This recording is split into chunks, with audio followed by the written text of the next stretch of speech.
الإنسان يقدر يعيش لحاله في المجتمع؟ لا.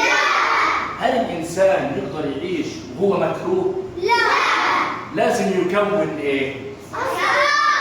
صداقة وأصدقاء. اليوم إن شاء الله هنبدأ درس بعنوان الصديقان. ليه ما قلنا الصديق؟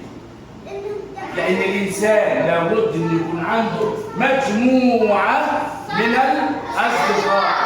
مع بعض القراءة ننتبه ونركز. فيصل مالك تفضل اسمع زميلك وانتبه.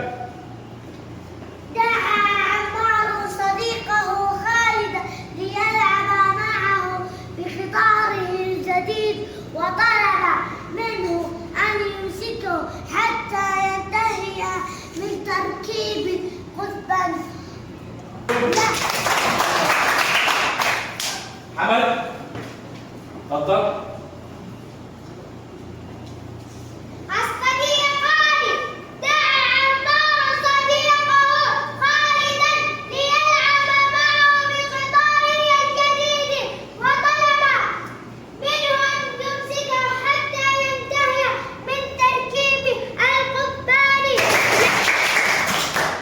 عبد الله فيصل تفضل.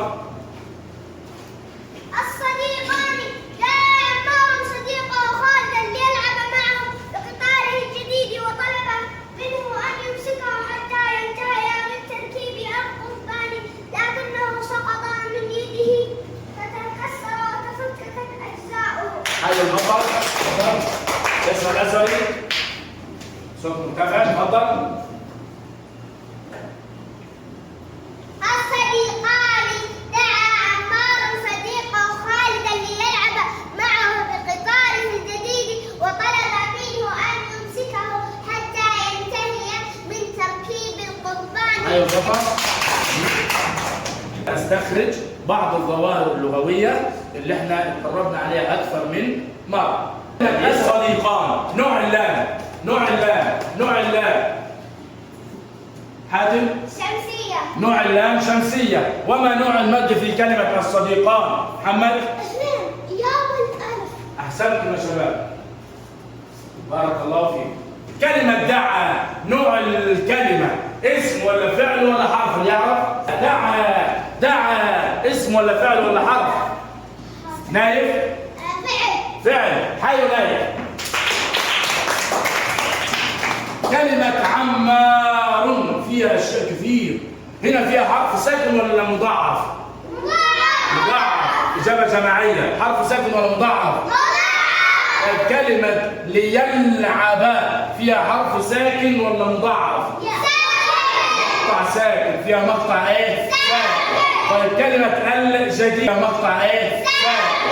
طيب كلمة الجديد مين يعرف؟ اللام شمسية ولا قمرية؟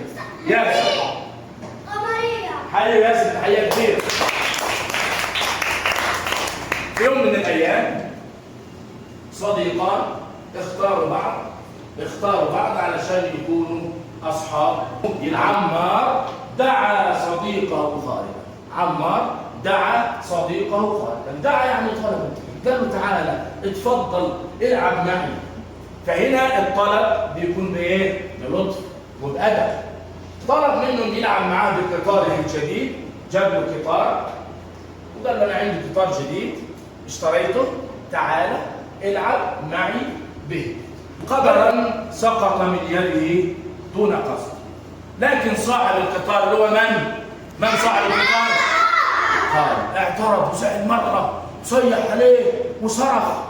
لكن الام سمعت هذا الكلام وهذا الحوار وما اعجبها مره، لان هي تحب ان ابنها واصحابه واصدقائه يكونوا ايه؟ بلغتي زي كده. يا حبيبي ليش تصيح على زميلك؟ ليش تصيح على صديقك؟ هذا صديقك اللي بيحبك وانت تحبه. انت اخترته من وسط الناس علشان يكون صديق ومقرب ليك. القطار هذا اللي خرب واللي فسد تمام نقدر نعوضه بقطار اخر. لكن الصديق، هل انا اقدر اعوض صديقي؟ لا. هل اقدر اعوضك بصديق غير خالد؟ لا. او احسن من خالد؟ لا. اعتبر لصديقك وتحاولوا تلعبوا مع بعض وخليكم اصدقاء متعاونين متحابين.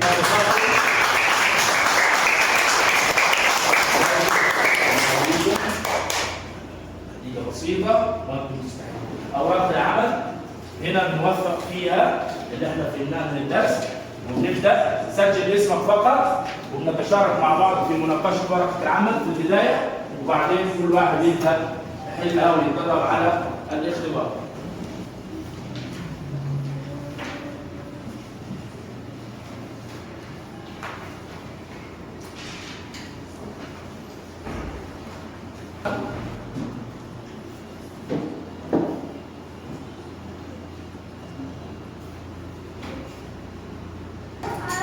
الأول كيف انكسر القطار؟ والإجابة الصحيحة تكون هنا سقط من يد خالد. ضع كلمة ضد كلمة الجديد، الحديث ولا القديم ولا الجميل ولا الساهل؟ ضد كلمة الجديد. الجديد مضاد الحديث. القديم. أحسنت. نوع التنوين في كلمة قطارا جديدا، تنوين فتح ولا ضم ولا تنوين فقط ولا نوع التنوين؟ فتح. أحسنت، بارك الله فيكم.